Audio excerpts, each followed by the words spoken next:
اما بعد فاعوذ باللہ من الشیطان الرجیم بسم اللہ الرحمن الرحیم یا ایھا الذین آمنوا لا تقدموا بین یدی اللہ ورسولہ واتقوا اللہ ان اللہ سمیع علیم صدق اللہ العظیم۔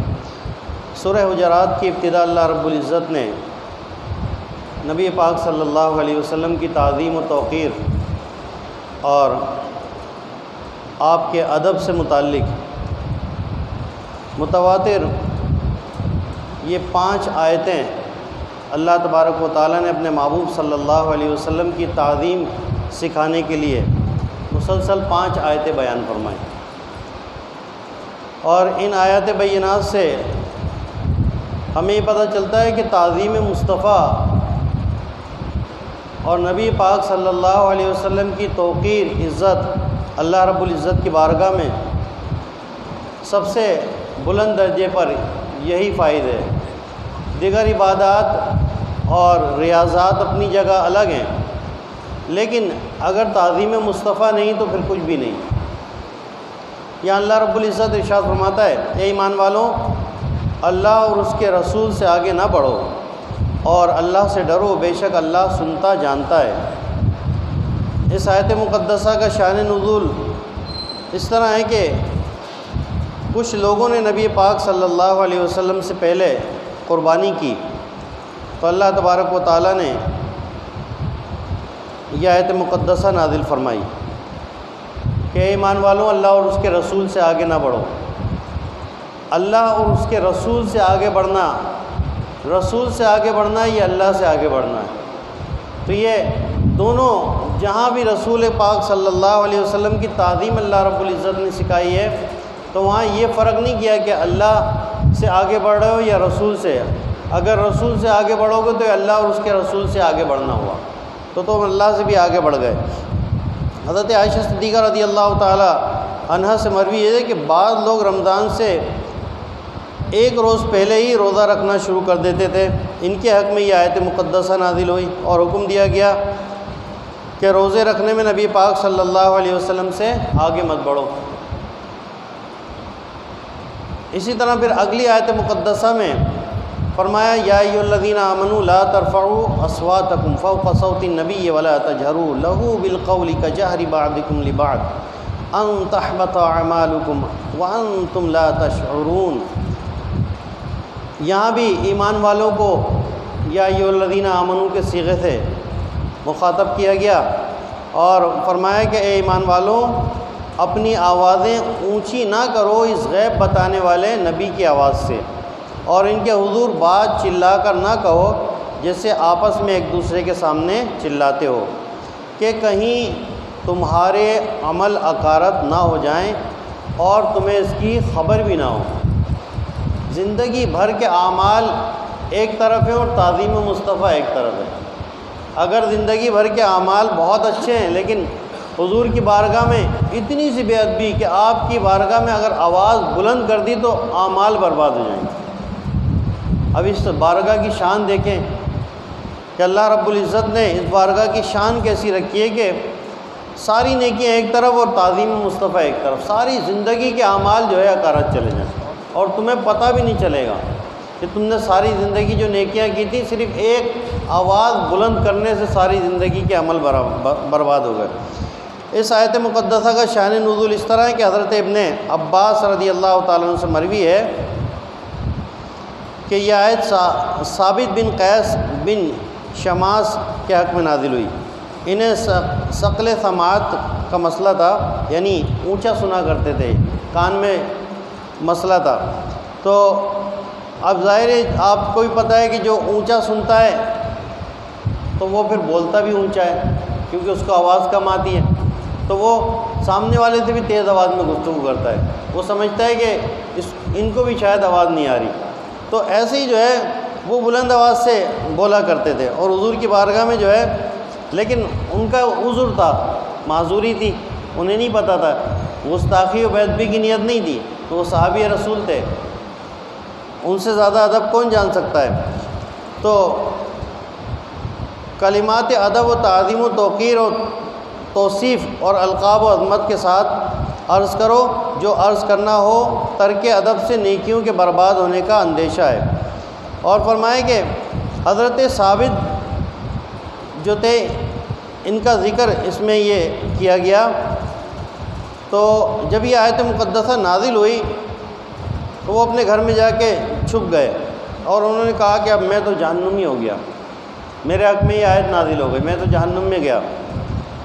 حضرت سعد نے یہ حال حضور نبی کریم صلی اللہ علیہ وسلم کی خدمت اقدس میں بیان کیا تو حضور نے فرمایا کہ وہ تو اہل جنت میں سے ہیں۔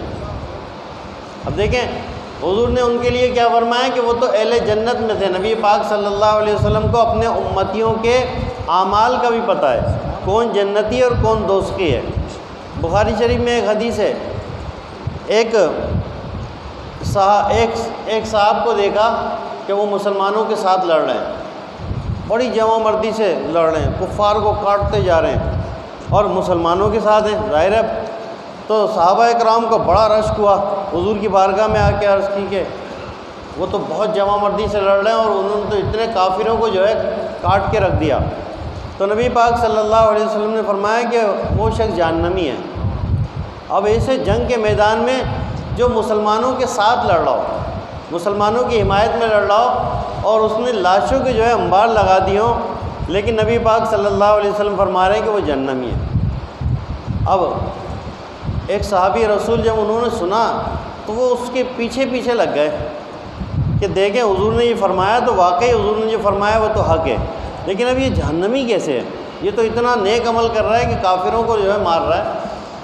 تو ایک موقع پہ وہ شخص جو ہے زخمی ہو جاتا ہے، لڑتے لڑتے زخمی ہو جاتا ہے۔ پھر یہ زخمی ایسا ہوتا ہے کہ وہ اپنے زخموں کی تاب نہ لا کے بڑا تکلیف میں ہوتا ہے، اپنی تلوار کو زمین پہ رکھ کر اس کے اوپر جو ہے خود ہی اپنے آپ کو مار لیتا ہے، خودکشی کر لیتا ہے۔ تو وہ صحابی حضور کی بارگاہ میں دوڑتے ہوئے آتے ہیں کہ یا رسول اللہ صلی اللہ علیہ وسلم، آپ نے بالکل سچ فرمایا تھا، اس شخص نے جو ہے خودکشی کر لی۔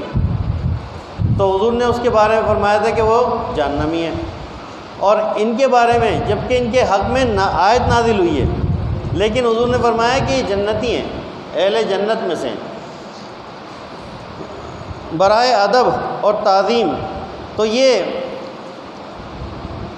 آیت مقدسہ یا ایھا الذین آمنوا لا ترفعوا اصواتکم، اس کے شان نزول ایک یہ بھی ہے کہ حضرت ابوبکر صدیق رضی اللہ تعالیٰ عنہ اور عمر فاروق رضی اللہ تعالیٰ عنہ اور دیگر صحابہ اکرام بہت سے احتیاط انہوں نے اتنی احتیاط کی کہ جب حضور کی بارگاہ میں عرض کرتے تو بہت ہی دھیمی آواز میں، یعنی اب سب جو ہے اتنے خوفزدہ ہیں کہ کسی کی آواز بلند نہ ہو جائے، اور صدیق اکبر اور فاروق اعظم رضی اللہ تعالیٰ عنہ تو اتنی کم آواز ہو گئی کہ نبی پاک صلی اللہ علیہ وسلم کو یہ فرمانا ہوتا کہ آواز تھوڑی تیز کرو، تھوڑا بلند بولو، یعنی اتنی سب نے آوازیں اپنی پست کر لیں۔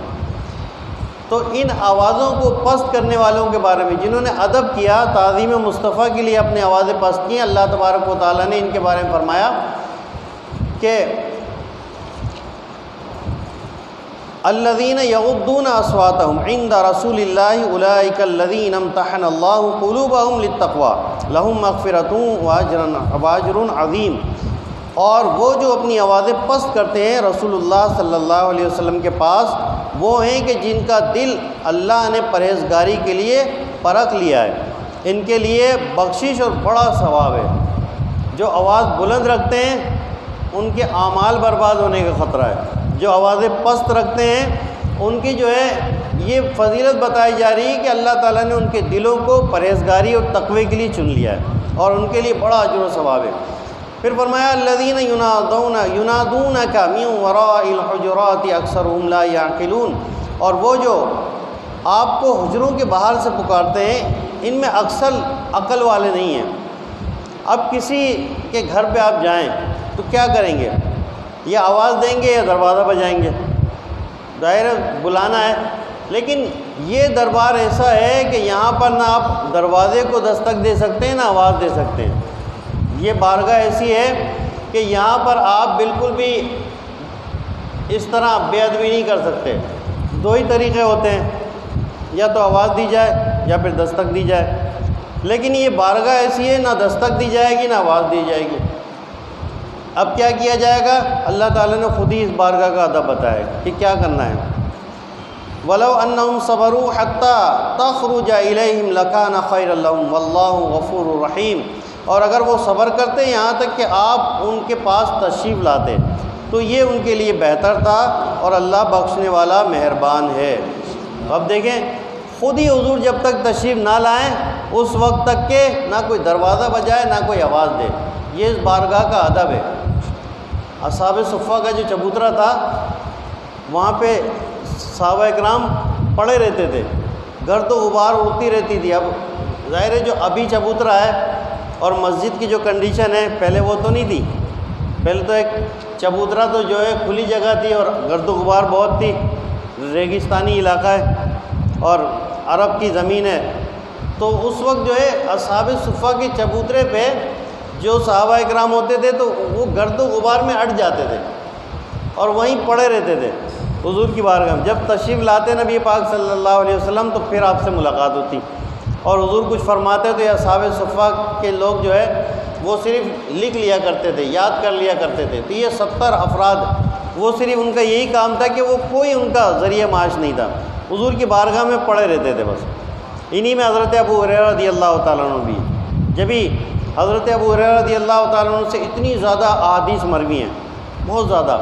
ایک تو یہ وجہ ہے کہ آپ اصحاب صفہ میں تھے، اور ایک وجہ یہ کہ ان کا حافظہ بہت قوی تھا۔ اور حافظہ کیسا تھا کہ نبی پاک صلی اللہ علیہ وسلم کی بارگاہ میں انہوں نے ایک مرتبہ عرض کی، اپنی معروضات پیش کی کہ میرا حافظہ بہت کمزور ہے، کچھ یاد کرتا ہوں تو بھول جاتا ہوں۔ تو نبی پاک صلی اللہ علیہ وسلم نے فرمایا کہ اپنے دامن کو پھیلاؤ۔ انہوں نے دامن کو پھیلایا، حضور نے اپنے دونوں دستے اقدس سے جو ہے کچھ ان کے دامن میں ڈالا اور فرمایا کہ اپنے سینے سے لگا لو۔ انہوں نے اپنے سینے سے لگا لیا۔ کہتے ہیں کہ اس دن کے بعد سے ایسا حافظہ ہو گیا کہ جو چیز یاد کرتا فوراً یاد ہو جاتی، پھر بھولتا نہیں تھا میں۔ تو اتنی احادیث جو ہے ان سے مروی ہے۔ بہت سے لوگ اعتراض کرتے ہیں کہ ابو ہریرہ رضی اللہ تعالیٰ عنہ سے اتنی احادیث کیوں مروی ہیں؟ تو اس کی وجہ یہی ہے کہ ایک تو آپ جو ہے ہر وقت اصحاب صفہ میں رہتے، حضور کی بارگاہ میں رہتے، حضور کے لمحہ مبارکہ کو دیکھتے رہتے کب جنبش ہوگی اور اسے یاد کر لیں، وہ حدیث یاد کر لیتے تھے۔ پھر ان کا حافظہ جو ہے بڑا بھلا کا حافظہ ہو گیا تھا۔ نبی پاک صلی اللہ علیہ وسلم کی خدمت میں رہ کے آپ کی برکت سے جو ہے یہ حافظہ آپ کو اتنا مل گیا ہے۔ اب دیکھیں تعظیم مصطفیٰ کے لیے قرآن مجید فرقان حمید میں کتنی آیات ہیں۔ اگر حضور کی محبت نہیں تو کچھ بھی نہیں ہے۔ عشق والوں کے پاس آپ بیٹھیں گے تو آپ کے دلوں میں جو ہے عشق رسول پیدا ہوگا۔ بے ادبوں اور گستاخوں کے پاس بیٹھیں گے تو پھر بے ادبی اور گستاخی آئے گی۔ آج لوگ ایسے ہی بول دیتے ہیں کہ ہم تو ان کے ساتھ ایسے ہی بیٹھ جاتے ہیں، ہم کوئی ان کی طرح تھوڑی ہو رہے ہیں۔ تو ان کی صحبت میں بیٹھیں گے تو ان کی طرح ہو جائیں گے۔ صحبت صالح ترا صالح کند، صحبت طالح ترا طالح کند۔ اچھوں کی صحبت تجھے اچھا بنا دے گی، بروں کی صحبت برا بنا دے گی۔ اگر کسی عطار کی دکان پہ بیٹھو گے تو خوشبو نہیں بھی لگاؤ تو کپڑے جو ہے معطر ہو جائیں گے، دل و دماغ معطر ہو جائے گا۔ عطر فروش کی دکان پہ اور کسی لوہار کی دکان پہ بیٹھو گے تو اگر لوہا آپ نے نہیں بھی پیٹا نا تو کوئی نہ کوئی چنگاری اڑ کے کپڑوں کو جلا دے گی۔ تو صحبت آپ کو اچھی صحبت ملے گی تو اچھائی کی طرف جائیں گے، بری صحبت ملے گی برے۔ کسی بے ادب کے پاس بیٹھیں گے نا تو ایک دفعہ آپ سنیں گے بات، دو دفعہ سنیں گے، تیسری مرتبہ جو ہے آپ اس بات کو ایکسیپٹ کرنا شروع کر دیں گے، شیطان آپ کو جو ہے بہکا دے گا۔ تو ایسے لوگوں کی صحبت میں بیٹھنا ہی نہیں چاہیے، چاہے جتنا ہی اپنا قریبی کیوں نہ ہو۔ دیکھیں صحابہ اکرام کی محبت، ایک آپ کو صرف ایک جھلک جو ہے میں آپ کو بتاتا ہوں، اور یہ حدیث آپ کو مستند کتابوں میں ملے گی، مستند کتابوں۔ حضرت عروہ بن مسعود جب یہ مسلمان نہیں ہوئے تو صلح حدیبیہ کے مقام پر، وہ حدیبیہ کا جو مقام ہے وہاں صلح کرنے آئے تھے مکے سے قاصد کے طور پہ، سفیر کے طور پہ۔ تو انہوں نے کیا دیکھا؟ انہوں نے یہ دیکھا کہ نبی پاک صلی اللہ علیہ وسلم کی جو صحابہ اکرام ہیں وہ حضور سے اتنی محبت کرتے ہیں کہ حضور جو ہے جب آپ وضو فرما رہے ہیں تو وضو کا پانی زمین پہ نہیں گر رہا ہے، وہ کسی نہ کسی صحابی کے ہاتھ پہ آ رہا ہے، اور وہ صرف وہ بندہ صرف یہی دیکھتا رہا کہ یہ ہو کیا رہا ہے۔ کہ میں نے تو بڑے بڑے بادشاہوں کے دربار میں گیا ہوں سفیر بن کے، کبھی کسی بادشاہ کے دربار میں ایسی تعظیم نہیں دیکھی میں نے۔ اب صحابہ اکرام ہاتھ لگا لیتے وضو کا پانی، اپنے ہاتھوں مل کے جسم پہ لگاتے، چہرے پہ۔ اب جس صحابی کو اگر وہ پانی نہیں ملتا تو وہ ان کے ہاتھوں کو مس کر لیتے جن کے ہاتھوں میں پانی لگا ہوتا تھا۔ نبی پاک صلی اللہ علیہ وسلم اپنا لعاب دہن اگر زمین پہ پھینکتے تو وہ زمین پہ نہیں جاتا، کسی صحابی کے ہاتھ پہ آ جاتا، کوئی نہ کوئی ہاتھ پہ لے لیتا، اسے مس کر کے اپنے چہرے پہ لگا لیتا۔ تو نبی پاک صلی اللہ علیہ وسلم کی ایسی تعظیم صحابہ اکرام کیا کرتے۔ جب عروہ بن مسعود مکے میں گئے نا اس وقت، تو کفار قریش نے پوچھا کہ ہاں بھائی کیا دیکھا، کیا معاملات طے ہوئے؟